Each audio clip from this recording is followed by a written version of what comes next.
बांकीपुर विधानसभा क्षेत्र से निर्दलीय चुनाव लड़ने की तैयारी कर रही सुषमा साहू की उम्मीदों पर उस वक्त पानी फिर गया जब इनका नामांकन रद्द कर दिया गया।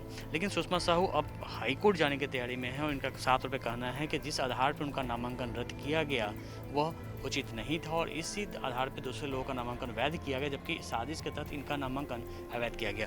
क्या कहना है? देखिए, 14 तारीख को मैंने नामांकन किया था, 17 तारीख को स्क्रूटनी थी।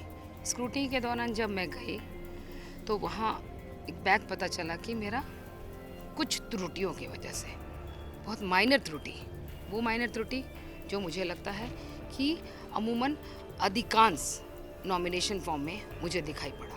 आज मेरे हाथ में आप देख रहे हैं, 17 तारीख के ही रात में मैंने अपने अधिवक्ता SB के मंगलम जी से मैंने संपर्क किया और संपर्क करके 18 तारीख को, क्योंकि 17 तारीख बहुत डिस्टर्बेंस था, 18-19 को मैंने उनके एक रीट याचिका दायर की।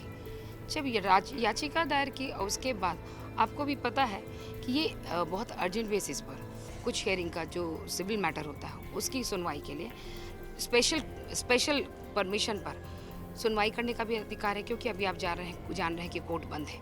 लेकिन उसके बावजूद भी लिंक दे करके सारी चीज़ों, सारी प्रोसीजर्स को, बहुत लंबी लड़ाई के बाद सारी प्रोसीजर्स को मैंने पूरी तरीके से चैनलाइज भी कर दिया और कल रात तक नोटिफिकेशन भी आ गया।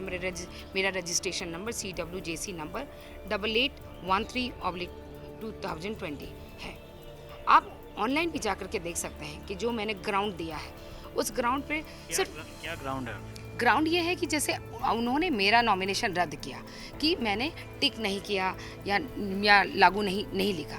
मैंने कहा कि आप उस जगह पर जाकर के देखिए, जब मैंने पिटीशन जब दायर किया है उस पर आप देखिए कि कितने लोगों में गड़बड़ियाँ हैं। लेकिन मैं प्रश्न करना चाहती हूँ कि मैं न्यायालय के समक्ष खड़ी हूँ। आज न्यायालय में मेरी सुनवाई की बात थी कि आज मेरी हेयरिंग, क्योंकि स्पेशल अर्जेंट केस में सुनवाई की जाती है, लेकिन सिर्फ बेल पर सुनवाई हो रही है, सिर्फ बेल पर सुनवाई हो रही है। लेकिन स्पेशल कोर्ट में भी आप देखते हैं कि जज को भी ये खुद अथॉरिटी है कि वो कर सकते हैं, लेकिन अभी तक उन्होंने सुनवाई नहीं की। आखिर मैं न्याय पाने कहाँ जाऊँ, किसके पास जाऊँ, कौन कहाँ मिला है, कौन क्या है, मैं कुछ नहीं जानती। मैं तो बिल्कुल लाचार सी चारों तरफ भटक रही हूँ। आज स्थितियाँ हैं कि मेरे पास, आप मेरा ऑनलाइन चेक कराइए कि उसमें कितनी त्रुटियाँ हैं। आज यहाँ पर कई महिलाएँ खड़ी हैं, लेकिन सुषमा साहू को इसलिए टारगेट किया गया क्योंकि सुषमा साहू से हारने का भय था। लेकिन और महिलाएं जो प्रमुख दावेदारी के तौर पर दावा कर रही हैं, उनके भी नॉमिनेशन फॉर्म को आप उठा करके देखिए, कई त्रुटियां हैं। लेकिन दो महिलाओं को काटना एक यहाँ पर एक बहुत बड़ा बवाल का कारण बन सकता था। इसीलिए उन्होंने एक ऐसे पत्ते को काटा जिससे उनको हार का भय था और उन्होंने काट करके उसको साफ भी कर दिया। आज ये परिस्थिति बनी हुई। लेकिन मैं न्यायालय से गुहार लगा रही हूँ, आखिर न्यायालय क्यों नहीं सुन रहा मेरी आवाज़?